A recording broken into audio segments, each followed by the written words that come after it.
Én is mindahányojukat szeretettel köszöntöm. Szeretem és tisztelem Lázár Imrét többek közt azért, mert olyan helyzetekbe sodor, ahova alig-alig vagyok való. Nagyon szeretek mesét mondani, róla beszélni, pedig nem annyira. Mégis valamit, hogy a hagyományban miféle munkát végzett a mese, mi volt neki kiporciózva, érdemes talán egy pár szót, hát ha nem múlik el tanulság nélkül. Én igazából megkérdeztem volna rettegett Ivánt, és például Sztálint, mert ők valószínűleg sokkal jobb választ tudtak volna adni, mint én, csak hála Isten már ugye nem tudják a választ megadni, de mégis igyekszem a helyzetükbe belézökkenni. A mese a régi világban tulajdonképpen egy népnek a tudását őrizte. Olyan csodálatosan örökítette át, hogy aki hallja, nem is muszáj megértse. Nem muszáj felnőjön hozzá, majd a következő nemzedék igen. Tehát úgymond fontosat, hogy érthető legyen és átörökíthető. Ez pedagógiailag a legnagyobb attrakció, és mai világban még provokációnak is nevezném, ahol az okos ember önálló nyelvet fejlesztett ki, és emblémája, hogy nem lehet érteni. Tehát az okos embert onnan ismerjük meg, az agyon tanult, rendkívül okos embert, hogy érthetetlenségig fejlesztette a közlést, így tehát tátongó szakadék van népe és értelmiségiek között. A mese, érdemes megnézni, legfontosabb dolgokat próbál úgy átadni képekben, hogy a legegyszerűbb ember, még a gyermek is a lényeget megértse, egyszer majd felnőjön hozzá, és aztán ez tovább örökíthető legyen. Pazarmunka, gyönyörű cél, nemes cél, érdemes ellesni a titkait. A mese sok ember munkája, azért is csodálatos találmánya az emberiségnek. A mesemondó, ha kokit ad 10 asztallal odább valakinek, nem ő adja, hanem a közösség. Shakespeare bolondjai is azért kulcsfigurák, mert őtőlük ezt várják el a királyok, azért adnak nekik enni. Nem azt mondja, hogy te király, te megértél arra, hogy a fejedet levágják, mert büdös disznó vagy. Hanem mond egy mesét. Az embernek szinte hiányzik, hogy valaki mesét mondjon neki, és végre tükörbe nézhesse. Mert sokszor adódik helyzet, hogy nem nézhet tükörbe. Hát a mese ebben nagyon tud segíteni. Most visszatérek Sztálinra és társaira. Stratégiából tanítják, hogy egy népet elfoglalni úgy kell, hogy a magaslati pontokat elfoglalod, és őket a mélyedésekbe betereled. 10 ember 1000-et már meg tud őrizni. De a következő lépés a stratégiailag fontos helyek elfoglalása után a lélek elfoglalása. Ez megint nehéz kérdés, mert ha a lelket nem tudtad elfoglalni, újra termelődhet bármilyen ellenállás, képes talpra állni például egy nép, akármilyen kevesen vannak. Ezért rögtön a második, ha nem egy időben megszervezendő kérdés, hogy kell a lelkét nagyon-nagyon hamar kipakolni. Hát itt többek közt a Ludas Matyit lehetne megkérdezni, aki Rákosi Mátyás nevét egy csodálatos összefüggésbe hozta, az igazságtevő Ludas Matyi, és elpüfölte, eltángálta a kulákot, az akkor éppen eltörlendő társadalmi réteget.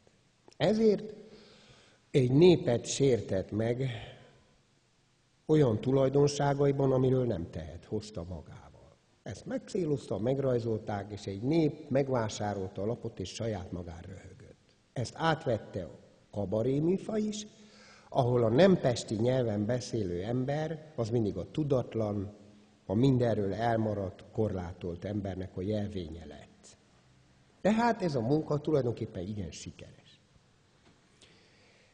Még egyszer visszatérve Sztálinhoz, Meg kellett volna kérdezni egyszer, hogy legyen szíves, mint kitűnő néprajzos. Tehát jó szimatú. A néprajzosoknál sokkal jobb szimatú néprajzos. Miért tartotta fontosnak, hogy egy kicsi népet vagonra tett, akkor leges-legelsőnek az ének és mesemondókat tette vagonra.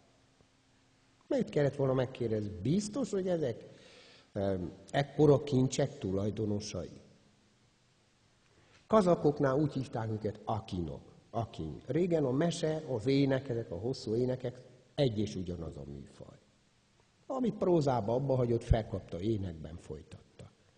Amit énekben nem volt érdemes elmondani, kibővítette prózába. Ezek az emberek több mesét tudtak, mint a többiek. Régi világban minden ember tudott mesét, ez természetes volt. De mindig adódott egy nagyobb közösségbe egy valaki, aki a többi meséit is tudta, meg is toldotta. Ezért tartották őt. Nem mindig munkába volt első ez a típus. Néha hátul volt. Hamzat Rasul írja, hogy mikor hátrament a kertbe, hogy összerakjon magába egy történetet, nézte a rohanó felhőket, mert azok segítenek. És a felesége már harmadszor hívta ebédelni. Akkor negyedszer jött, azt mondta, meg ne szólalj, nem látod, hogy dolgozok? Rávicsorított a feleségre. Hát így dolgozik az ilyen. Kincstárnok, mert egy közösség legszebb szavait fényesítgeti állandóan. Ha valaki annak a népnek a tempójára kíváncsi, a világ magyarázataira, ezeknél az embereknél meg lehetett találni. Így neveltek, és így tartották egy népnek a színeit tisztán. A nagy elvegyülés idején ez egyébként útban van. Ha valaki szürke színre kíváncsi, az országúthoz kell közel menni, a nagy forgalomhoz. Ha valaki tiszta színekhez, beljebb kell menni a mezőn. Na most, az érdekesebb kérdés azonban valószínűleg az, hogy ma a korban mit tud ezt csinálni. Mert ez a hagyományban milyen a pedagógiája, hát ez egy hatalmas kérdés, nálam nagyobb emberek elé való. De hogy ezzel ma mit lehet csinálni, és milyen pazar helyzetekbe keveredik, aki ezzel foglalkozik, hát néhány történetet elmondok, hát ha érdekesebb, mint a fejtegetés. Egyszer elhívtak, hogy valami mesemondó, hát jöjjön. Felhívtak, mindegy, hogy hol volt, felhívtak, hogy nem baj, hogy egy antikváriumból egy 18. századi asztalt kikölcsönöznek. Hát mondom, dehogy baj. Egy hét múlva. Nem baj, hogy egy hosszú szárú pipát is kikölcsönöznek majd, és az asztalon lesz. Hát mondom, egy cseppecskét se. Én tőlem nyugodtan ott lehet. De már éreztem, hogy baj van. Mikor leszállok a vonatról, láttam, hogy az esemény én vagyok, mert mindenki mindenkit ismer, és azt is láttam ki a fogadóbizottság, és azt is, hogy hatalmas csalódás van az arcokon, és hiába leplezik. És amikor oda mentem, hogy tudom, hogy rám tetszenek várni, akkor még egy utolsó esélyt maguk előtt ott meglebegtettek, kérdezték, és maga a mesemondó bácsi. Hát azt hittük, hogy egy uszkve 150 éves ember itt lefogszak. Hát mondom, nagyon szeretném, ha nem csalódnának, de én hát azt hiszem, hogy én. Ha engem kerestek, akkor én vagy. Hát így kellett így fél óra, egy óra, amíg úgy nagyjából az egészségük megjött. Elmentünk a tornaterembe, iskola tornaterme, és ugye most jön, hogy milyen hiedelem éle körül a műfaj körül. Az ember, aki téved, a lelkébe enged be pillantást.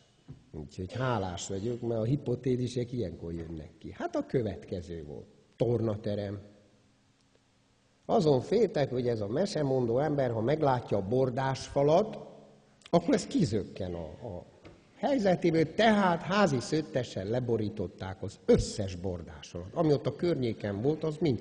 Ezt, ha lehet, meg ne lássa, mert nem tudom, esetleg felkapaszkodik rá, és leesik. Mondjuk például, ugye? Mert amit eltakarnak én tőlem, azzal nekik valami dilemmájuk van. Na most, ott volt a virágos asztal, 18. századi, hihetetlen darab, nem tudom honnan hozták el, csodálatos darab volt. Rajta egy pipa, Hogyha esetleg köpni akarok, vagy pipálni, meghatározták a mozgás körzetem meg volt adva, így körülbelül így. Azt is mondták, hogy hát ezt én biztos meggyújtani nem tudom, elég rövid karú, majd ők meggyújtják. De ez mind semmi, most kapaszkodjanak meg. Hát ugye kosárlabda, palánk, minden tornateremben ott van. Gondolták, ez a szegény ember kiesik a szerepiből. Kenyeret sütöttek, cipót, és zicser. Benn volt ott volt benn. A fejem felett is, meg ott is. Na most beszéljünk erről egy kicsit akkor. Csak egy kicsit, nem húzom az idejüket. Egy történet mindig többet ér, mint a fejtegetés után. A mese, amit úgy, mint ahogy Kodály is mondta, hogy a népdalt nagyon sok érdek szeretné múzeum mögé szorítani. A mese is, mint az egyik legélőbb, legerősebben nevelő műfaj, egy bizonyos erőnek elég jó volna ott volna a múzeum mögé. És a világ legtisztább, legkedvesebb emberek is úgy szívesen szolgálnának ennek. Az, hogy esetleg élő, idáig ható problémákkal küzd a mese. Már ameddig az ember születéssel jön a világba, és halállal megy ki innen. Majd aztán, ha ez így megváltozik, lehet, hogy az egészet le lehet söpörni. Ha kettő közt még valami szerelem is adódik, még mindig érvényes az összes mese, ami létezik. Tudniillik, a mesébe embernek ahány gondolata, indulata volt, az mind ott van valamelyikben. A mese maga az ember. Ha valaki oda közeledik hozzá, nyugodtan a kalapját leveheti, az már jó. Úgy már lehet hozzá közeledni. Az maga az ember. Például nézzük meg a Mátyás király meséket. Ne egyet-egyet olvassunk el, mert avval semmire nem megyünk. Olvassuk el az összeset. Utána becsukjuk, és azt mondjuk, itt van az etikai kódexe egy népnek, amit nem megírt, hanem a szívén hordoz. Így néz ki, akit a feje felett szívesen elvisel ez a nép. Így kell viselkedjen. Mikor jön egy olaszországi mutatványos, hogy borsókat dobál át a kulcsukon, tessék, mutasd. Megmutatja. Kitűnő, adjatok neki egy zsák borsót. Na, ehhez nem volt hozzászokva, mert ilyenérő aranyat kapott. Mátyás király, adjatok neki egy zsák borsót. Haigálja bátran, mert nagyon ügyes. De itt nem jó helyen van. A mutatványaival nem jó helyre jött. Ez nem cirkusz. Tehát, így mesében többek közt egy népnek, mint mondom, az etikai kódexe is ott van. Miről mit? Egyébként ezt a hungarikum szót most már annyira sokat mondogatják, az ember képes, és kiejti a száját. Hát, ha valami, akkor többek közt ez is az, mert nem minden népnél van meg. Hasonló van. De hogy egy kedves alakra ennyi szépséges erény ráúszson, mint Szentpéterre ahány hiba, mert szegény egyszer megtagadta Krisztus Urunkat, és már a kakas még bizonyította is. Szóval különleges a mese. Talál egy pontot arra, amit csak elképzel, minden felpakol. Önálló életet él, és úgy növekszik, mint a növény. Ezt nem megbecsülni, az olyan, mint a természetet rombolni. Más. A mese egy nyelvnek is legeslegszebb állapota. Csodálatos világban élünk. Arányismeret semmi nincs. Röviden elmondani nagyon-nagyon nehéz valamit. És úgy, hogy figyeld közben a hallgatót, és igazítsd oda. Ha látod, hogy egy kicsit egy helyben néz, akkor ott nyess. Mikor látod, hogy meg van pendülve, ott egy kicsit hízlalhatsz. De csak mértékkel. A jó helyen letett szó aranyat ér. Hát ezt a mese tudja. Pedagógia? A javából az. Merészeltél szólni egy másik emberhez. Hát akkor nőj föl hozzá. Száj és a fül összetartoznak. Olyan, mint az üllő meg a kalapács. Mint a huszár meg a ló. Úgyhogy az, hogy millió ember és millió kipróbálta ezt a műfajt egyik a másikon, az arra ítélte ezt a műfajt, hogy lecsiszolódjon. A karzatról, mikor a legények jönnek le, megkapaszkodnak abba az egy árva darab fenyőfába, és ott húzzák végig le. Hát adjál csak fél évet, utána mind a borostyán olyan fénye lesz. Mert szépen mindenki húzkodja végig a kezig. Hát ez is ilyen. Úgyhogy érdemes vele valamit kezdeni, vizsgálgatni. Elég jó a meseverseny, mint életbetartása ennek a műfajnak, de nem elég. A meseversenyek általában rosszul végződnek, mert a folyosókon ott zokognak az anyukák, és prüszkölnek, hogy hát ez a zsűri, ez. A zsűri pedig, hogy most mit csináljunk? Hát inkább mondjuk azt, hogy gyerekek, mindenki első volt tulajdonképpen, és akkor a verseny szót, ami szép, azt úgy jó erősen fenéken rúgják. Mindenki első, mindenki nyert. A másik, te vagy fiam első, te a második, és akkor a másodiknak így életre elmegy a kedve a mesemondástól, viszont nagyon jó a médiának, mert olcsón szerzett előadás, mert nem kell kifizetni semmi jogdíjat. És a zseniális gyermeknél jobb biznisz nincs. Na, úgyhogy ott problémák azért vannak, de hogy a mesét lesöpörjük, arra nem sok érvet tudok. Arra nem sokat. Mindjárt be is fejezem, mert még volna, amit... Hát a kultúra nélküli ember elhangzott itt. Hát valóban ő a legérdekesebb. Mert a jól értesült embereknek mesélni nem nagy vicc. Meg lehet úgy szervezni az életet, hogy az ember sikerről sikerre járkál, és azt hiszi, hogy csinált valamit.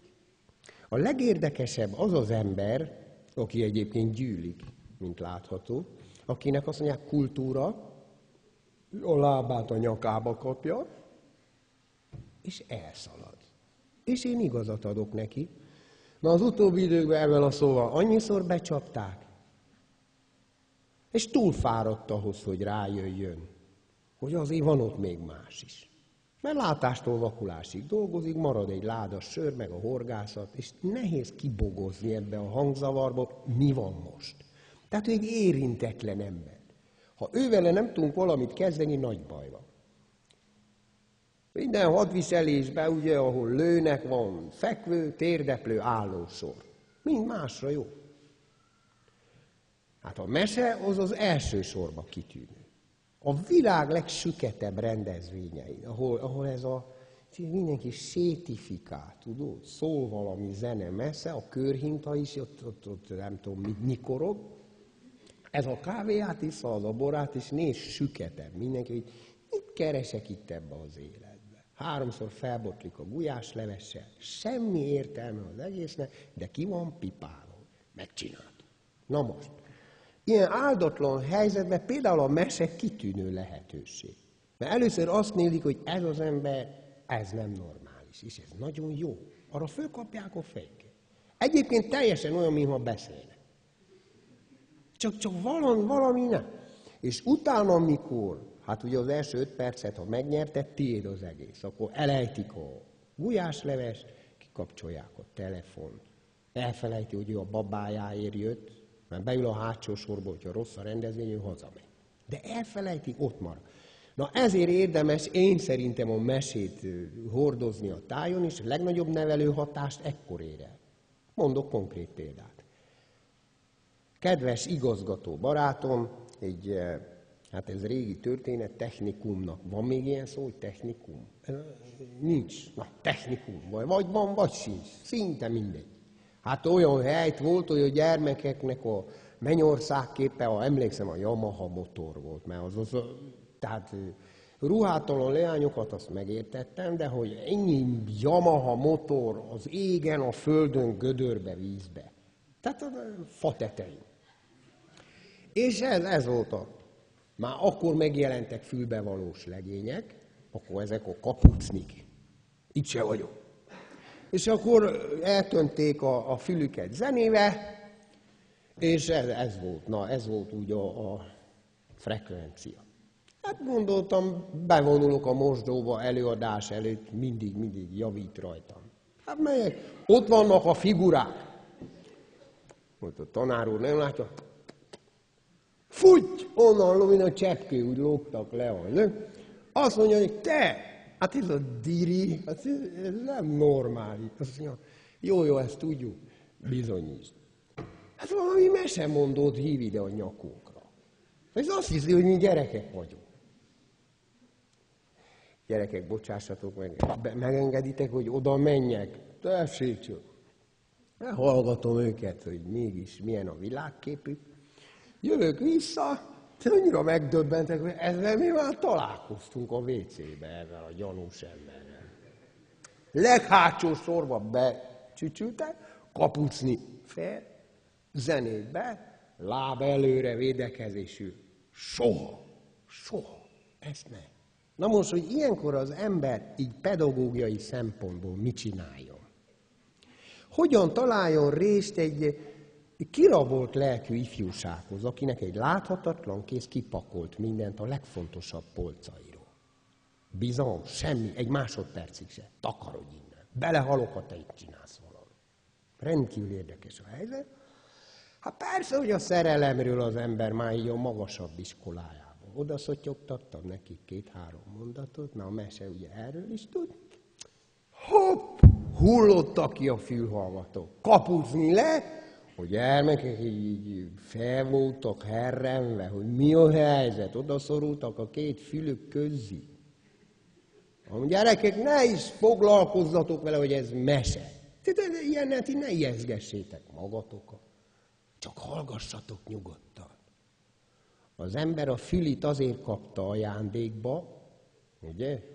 Mert különben csúnya, mondom, nézd meg a szomszédodét. Gyűrött és lyukas. Rossz ránéz. De avval számolhatsz, hogy te valakit meghallgathatsz. Érted? És azért kapták 2 és nyelvet csak 1, hogy 2 annyit tudj hallgatni, mint beszél. Okay? Ezt így van kiporciózva. Mert mondok nektek egy jó vicc, és utána el is megyek egyébként. A 2 gyergyai favágó ellépett az erdőbe. Csapodják a fát egy darabon, és az egyik felszólal. Ó, hát a füles sapkádot miért nem hord? Vágják a fát, délbe megszólal a másik. Én azért, hát a múltkor balesetem történt. Vágják a fát. Délután forma, kérdi, elmetsz? Hát neked milyen balesetet történt? Hull a fa, vágják. Azt mondja a másik, este felé.